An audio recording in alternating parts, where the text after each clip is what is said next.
The flicker of the old living room television lit the walls with soft, wavering light as I sat cross-legged on the carpet, carefully assembling a model airplane.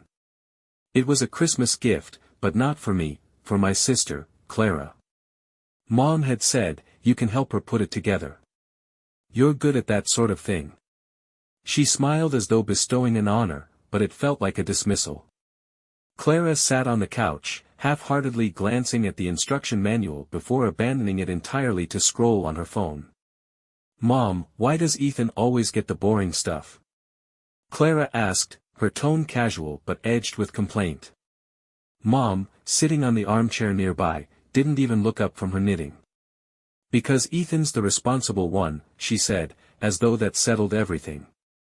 Even at 8 years old, I knew what it really meant. Clara deserved the fun things.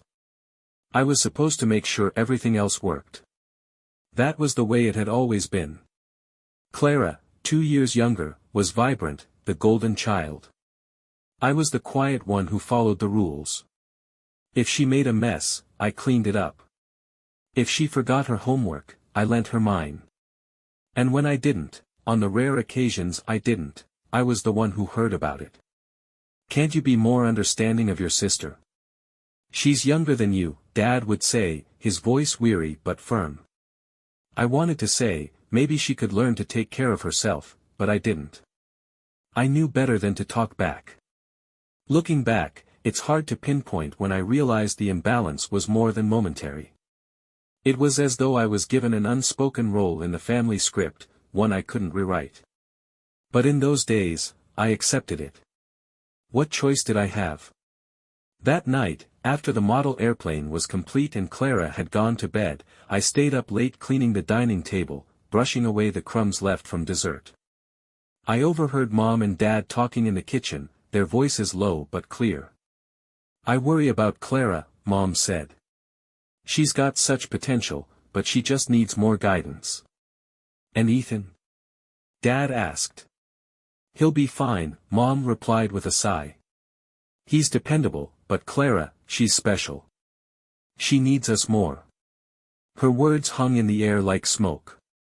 I wanted to cry out, to yell, "What about me?" But I stayed silent. I didn't yet understand the weight those moments would carry into the years ahead. High school was where the cracks in my family's dynamic became impossible to ignore. Clara and I were in the same school now, and her presence was magnetic. Everyone seemed drawn to her, the teachers who forgave her missed assignments, the students who invited her to every party, the friends who clung to her like satellites orbiting a star. Me? I was the shadow that followed. I remember one time during sophomore year when the school counselor, Mrs. Radcliffe, called me in for a quick check-in. "You're Clara's brother, right?" she asked, glancing at a note on her desk. I nodded. "She's really something, isn't she?" Her tone was warm, admiring. "Such a vibrant personality. You must be proud." I gave a polite smile, but inside, my chest tightened. It wasn't the first time I'd been reminded that Clara was the family's shining star. Things at home weren't much different. One Friday night, I came home with a certificate for winning first place in the regional science fair. I found my parents in the kitchen, laughing with Clara as she recounted a story about her cheerleading squad's latest antics. "Hey," I said, holding up the certificate. "Guess what? I won the science fair." "That's nice, honey," Mom said, glancing at the paper for only a moment before turning back to Clara. "Clara, finish telling us what happened with the routine mix-up." I stood there for a moment, holding the certificate like it was a meaningless scrap. On another occasion, Clara forgot her English project on the dining table before rushing out the door for school. "Ethan, can you take this to her? You'll pass by the school on your way," Mom said, handing me the poster board she'd left behind. I hesitated. "I can't today. I have my own stuff to carry," I replied. Mom frowned, her voice tinged with disbelief. "She's your sister, Ethan. You're supposed to look out for her." Still, I didn't take the project. I stayed silent as Mom muttered something under her breath, grabbed her car keys, and left to deliver it herself. Mom's words stayed with me, though. They always seemed to come back to the same point: Clara needed help, and I was the one expected to provide it. By the time I reached college, I had hoped the distance would ease the tension I felt at home. Moving away meant fewer comparisons, fewer moments where Clara's name was spoken in admiration while mine was an afterthought. But even hundreds of miles away, the dynamic followed me. Calls from home usually started the same way. "How are classes, Ethan?" Mom would ask. "Good. I've been doing well," I'd reply. "That's great. Oh, guess what Clara's doing now?" And then it would begin, a detailed rundown of her latest accomplishments, her new friends, or how she was really finding herself at school. I learned to mute my reactions, offering polite responses while my stomach churned. During winter break, I came home to find that Clara had taken over my old room. "Your sister needed the space," Mom explained. "She's got all her art supplies now, and we thought it would help her focus." I stared at the colorful sketches taped to the walls, the clutter of paints and canvases spread across the desk where I'd once studied late into the night. "Where am I supposed to sleep?" I asked, trying to keep my voice steady. "We set up the guest room for you," Dad said, brushing it off like it was a simple solution. "It's just temporary." Temporary.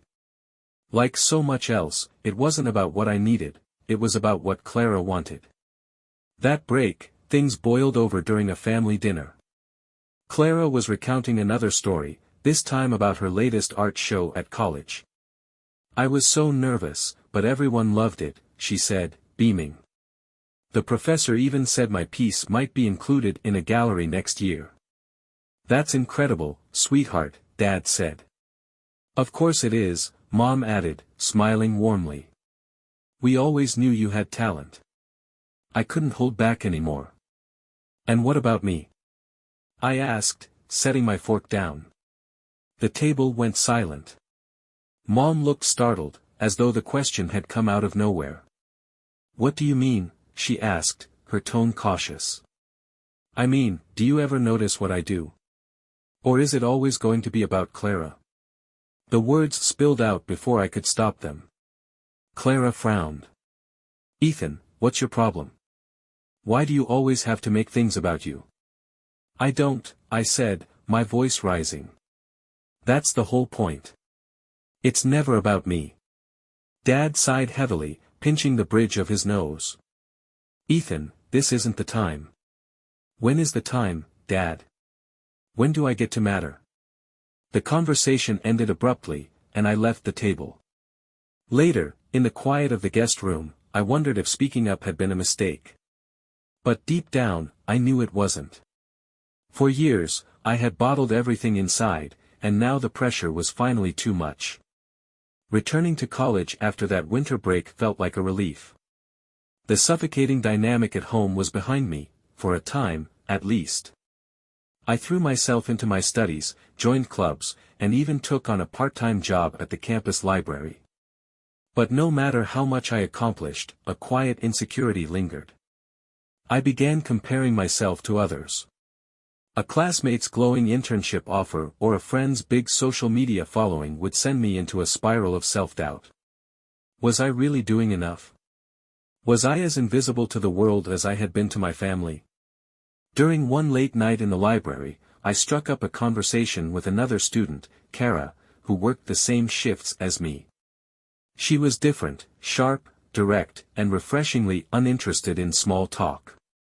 "You're quiet, but you've got something to say," she told me once, halfway through a shift. I shrugged. "Maybe I'm just not as interesting as some people." Kara tilted her head, studying me. "That's a load of nonsense. You're smart, Ethan. You just don't act like you believe it." Her words stuck with me. Over the next few months, Kara and I grew close, and she became the first person I felt truly saw me. She pushed me to take risks, to put myself out there. With her encouragement, I submitted a research paper to a student conference, a paper that was later accepted. The night I told Kara the good news, she smiled and said, "See? Told you. But as proud as I was, I hesitated to share the achievement with my family. When I finally called home to tell them, I could hear the half-hearted enthusiasm in their voices. "That's great, Ethan," Mom said. "Clara's going to be so impressed when she hears. By the way, did I tell you about the new project she's working on?" And just like that, my moment was overshadowed. The next time I saw Clara was during summer break. She had dropped out of art school, taking a break to figure things out, as Mom phrased it, but was still the center of the household. "It's good to have you both home," Dad said one evening as we all sat on the back porch. Clara smiled and leaned her head on Mom's shoulder. "It's nice to be back. I've missed you guys." I sipped my drink quietly, trying to ignore the knot tightening in my chest. I knew I should feel happy for the family moment, but instead, all I could think about was how Clara always seemed to have a place to land, while I had to build mine from the ground up. The summer after Clara dropped out of art school was one of the hardest times I'd had at home. It wasn't just the usual favoritism or the subtle dismissals, it was how everything seemed to revolve around Clara, her struggles, and the way the family bent over backward to keep her afloat. "She just needs some time to figure things out," Mom said to me one evening as she cleaned up after dinner. I had offered to help, but Clara hadn't lifted a finger all night, choosing instead to scroll on her phone while lounging on the couch. "I understand," I replied, trying to keep the frustration out of my voice. "But what about holding her accountable? She can't just keep coasting through life." Mom shot me a sharp look. "She's your sister, Ethan. Family supports each other." It was the same line I'd heard for years, but that summer, it felt heavier than ever. Clara's time to figure things out had turned into weeks of aimlessness. Meanwhile, I was balancing 2 summer jobs to help pay for the next semester's tuition. The disparity gnawed at me. One night, things came to a head. I had come home late from a shift at the bookstore, exhausted and drenched from a sudden thunderstorm. When I walked into the living room, I found Clara and my parents watching a movie, laughing like they didn't have a care in the world. "Ethan," Clara said, barely glancing up. "Can you grab us some popcorn? The movie's just getting to the good part." Something in me snapped. "Why don't you get it yourself?" I said, my voice sharper than I intended. The room went silent. Clara looked genuinely surprised, as if the idea of being told no had never occurred to her. "Ethan," Dad said in a warning tone, "there's no need to be rude." "No need to be rude?" I repeated, my frustration boiling over. "I've been working all day in the rain while you all sit here like everything's fine. Maybe Clara can get off the couch for once." "That's enough," Dad said firmly. "No, it's not enough," I said, my voice rising. "I'm tired of this. Tired of always being the one who has to sacrifice while Clara gets a free pass for everything." "Ethan, that's not fair," Mom interjected. "Clara's been going through a lot. And I haven't." I shot back. "Do you even know what I've been doing this summer? Do you care?" Clara stood up then, her face red with anger. "Why are you always like this? You act like I'm some kind of villain just because Mom and Dad actually care about me." "That's not what this is about, and you know it," I said, my voice shaking. "This is about you never having to take responsibility for anything because they treat you like you're fragile. And it's about me always being the one expected to pick up the slack." Dad stood too, his expression dark. "Ethan, you're out of line." "Am I?" I challenged, looking between him and Mom. "Or is it easier for you to think that because you've spent years ignoring what's right in front of you?" The room fell into an uneasy silence. Finally, I shook my head and walked out, the sound of the rain outside a welcome reprieve from the storm brewing inside. That night, I drove aimlessly for hours, replaying the argument in my head. For so long, I had bottled everything up, trying to convince myself that it didn't matter, that I didn't need the validation my parents so freely gave Clara. But it did matter. By the time I got home, the house was dark. I went straight to the guest room and closed the door, not wanting to face anyone. The next morning, Mom knocked softly on the door. "Ethan, can we talk?" she asked, her voice tentative. I opened the door but didn't step aside to let her in. "What is it?" Mom hesitated. "About last night. I know things got heated, but we're a family. We need to stick together." I stared at her, incredulous. "That's all you have to say? No acknowledgement of why I might feel the way I do? No apology?" She frowned. "I don't think anyone needs to apologize. We were all upset." I closed the door gently but firmly. "Then there's nothing to talk about." That summer was the turning point. For the first time, I started to see my parents not just as my parents, but as flawed people who might never fully understand me. And as painful as that realization was, it also brought a strange sense of clarity. I couldn't keep waiting for them to see me, to validate me. If I wanted to be valued, I'd have to do it for myself. After that summer, I began to distance myself from my family, not out of spite, but out of necessity. When I returned to college, I poured myself into my studies, determined to build a future where I wasn't defined by their expectations. Kara, my friend from the library, noticed the change almost immediately. "You've been quiet," she said one afternoon as we shelved books together. "Just a lot on my mind," I replied, carefully placing a thick history textbook onto the shelf. Kara tilted her head, her eyes narrowing. "It's your family, isn't it?" I hesitated but eventually nodded. There was no point in pretending otherwise. Kara had an uncanny way of seeing right through me. "You know," she said, leaning against the cart, "there's nothing wrong with taking a step back from people who hurt you, even if they're family." Her words struck a chord. I had always been taught that family came first, no matter what. But the more I thought about it, the more I realized Kara was right. Sometimes, stepping back wasn't about giving up, it was about self-preservation. During winter break that year, I stayed on campus instead of going home. I told my parents I had too much studying to do, which wasn't entirely untrue. Mom seemed disappointed but didn't press the issue. "You'll miss Clara's big dinner," she said over the phone. "She's been working so hard to plan it." I muttered something polite and ended the call. The truth was, I didn't want to sit through another evening of watching Clara command the room while I felt like an afterthought. The time alone on campus was surprisingly liberating. I spent my days working, studying, and exploring the quiet, snow-dusted town. For the first time, I felt like I could breathe without the weight of my family's dynamic pressing down on me. When classes resumed in January, I felt a renewed sense of purpose.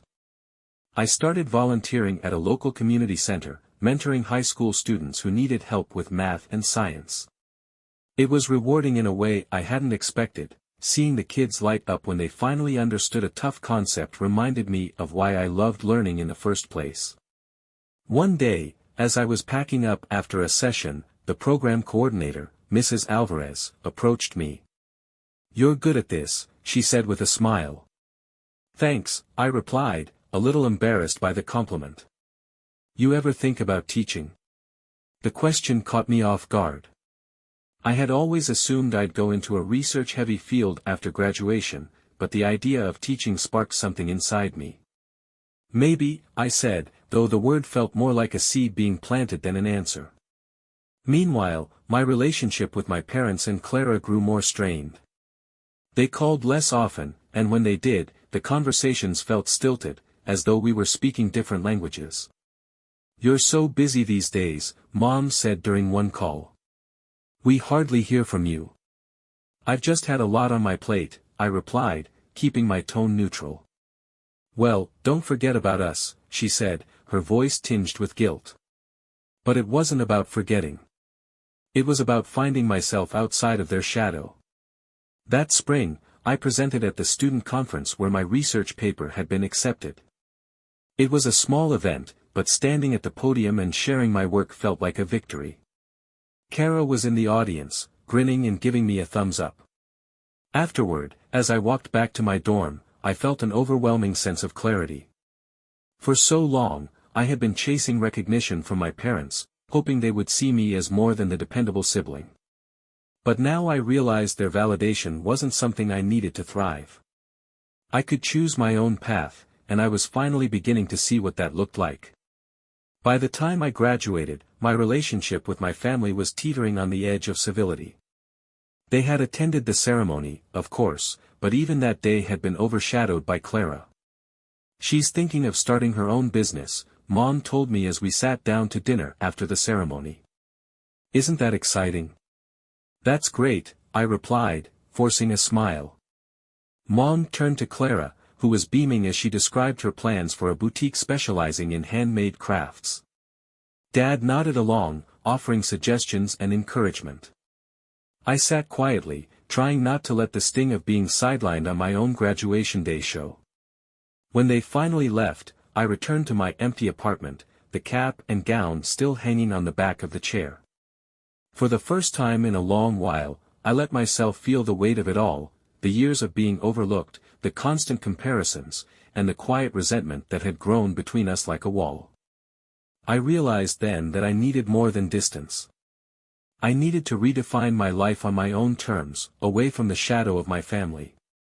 That summer, I accepted a teaching assistant position in a city hours away. The move felt like a fresh start, a chance to build a life where I wasn't constantly reminded of my role as Clara's brother. The new city was everything I needed it to be, bustling, diverse, and full of opportunities. I threw myself into my work, spending long days in the classroom and late nights grading papers or preparing lesson plans. The students reminded me why I had fallen in love with teaching, their energy and curiosity reigniting my own. For a while, I avoided calls from home.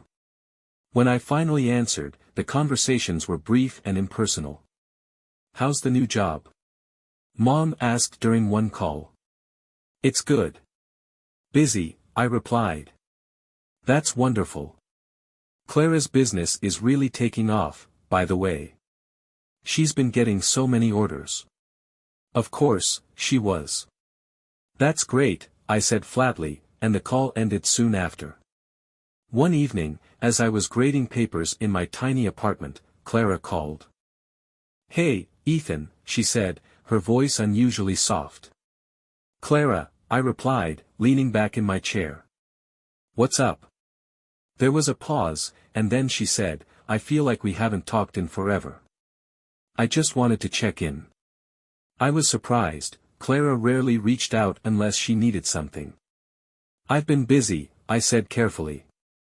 "How's everything with the business?" "It's good," she said, though her tone lacked the usual enthusiasm. "But I miss you." Her words caught me off guard. For years, I had assumed Clara didn't think about me at all, much less miss me. "I don't know," she continued, her voice wavering. "I guess I just feel like things aren't the same between us anymore." "They're not," I said, not unkindly. "A lot has changed." "Is it because of how Mom and Dad treat me?" she asked. I hesitated, then decided to be honest. "Partly. It's not your fault, but it's hard to feel like I mattered when everything was always about you." Clara was quiet for a long time. When she finally spoke, her voice was heavy with regret. "I didn't mean for it to be like that, Ethan. I guess I just got so used to them treating me that way, I didn't stop to think how it felt for you." Her admission was a crack in the wall I'd built between us, but it wasn't enough to tear it down. "It's going to take time," I said. "I get that," she replied. "But I want to try." For the first time, I felt like Clara was seeing me, not as the dependable older brother or the family's background character, but as a person with his own struggles and worth. Clara's phone call stayed with me longer than I expected. For years, I had assumed that my family, especially Clara, would never truly understand what it had been like for me. But her words, her acknowledgement, felt like a tentative step towards something new. Still, I didn't rush to rebuild the connection. Trust takes time, and I needed to protect the independence I had worked so hard to establish. A few weeks later, Clara sent me a package. Inside was a small, framed watercolor painting of a classroom. Tucked beneath it was a note. "Ethan, I thought of you while painting this. I know I haven't always been the best sister, but I'm proud of what you're doing. I hope we can talk more soon. Clara." It was such a simple gesture, but it stirred something in me. For the first time, I felt like Clara was reaching out without the filters of parental favoritism or sibling rivalry. That summer, I made a cautious trip home. I hadn't been back in over a year, and the nerves churned in my stomach as I pulled into the driveway. Inside, not much had changed. The same pictures lined the walls, the same mismatched chairs crowded the dining table. But the atmosphere felt different, subtler, more aware. Clara hugged me tightly when I walked in, and Mom and Dad greeted me with warmth, though I noticed a certain restraint in their words. During dinner, the conversation turned to my job. "You must be making such a difference for those kids," Clara said, her voice earnest. "I'm trying," I replied, surprised by her genuine interest. Mom and Dad chimed in, asking questions about the school and my students. It wasn't much, but for once, the focus wasn't solely on Clara. Later that night, Clara and I sat on the porch, the summer air thick and warm. "I've been thinking a lot," she said, breaking the silence. "About how we grew up. I wish I'd been more aware of what you were going through." I glanced at her, noting the sincerity in her expression. "It wasn't easy, but I know it wasn't entirely your fault. Mom and Dad set us up to be uneven." Clara nodded, her gaze distant. "Yeah, but I went along with it. I leaned into it. I just hope it's not too late to make things better." "It's not," I said, surprising even myself with the ease of my reply. For the first time in years, I felt like we were standing on even ground, talking not as siblings locked in a familiar pattern, but as two adults trying to move forward. The process of rebuilding my relationship with Clara, and my parents, was slow and uneven, but it was real. It wasn't about pretending the past hadn't happened, it was about acknowledging it and deciding what came next. Clara made an effort to stay in touch, sending texts or calling just to check in. She shared updates about her business but also asked about my work, my students, and the life I was building. Over time, our conversations felt less like an obligation and more like a connection. With my parents, it was more complicated. They still had a tendency to focus on Clara's accomplishments, but there were moments when I noticed them trying to include me more intentionally. "I heard about that award you got for your teaching program," Dad said during a rare phone call. "That's a big deal, Ethan. We're proud of you." Hearing those words, even years later than I'd hoped, felt like a small weight lifting off my chest. The turning point came one Thanksgiving. I had debated skipping it, but Clara convinced me to come. "It won't be the same without you," she said. When I arrived, the house was filled with the familiar smells of roasted turkey and pumpkin pie. At dinner, Clara made a toast. "To family," she said, raising her glass. Then she looked at me. "And to Ethan, who's taught me more than he probably realizes." The room grew quiet as everyone turned toward me. My throat tightened, but Clara smiled, her expression genuine. "You've always been the strong one," she continued. "Even when I didn't see it. I just wanted to say, thank you." For the first time, I felt seen. Years later, as I stood in my own classroom surrounded by students, I thought about the journey that had brought me here. The resentment, the struggles, and the small but significant steps toward healing, it had all shaped me into the person I'd become. My family wasn't perfect. We still had our moments of miscommunication and lingering tensions. But we had grown in ways I never thought possible. And for the first time in my life, I knew I wasn't living in anyone's shadow.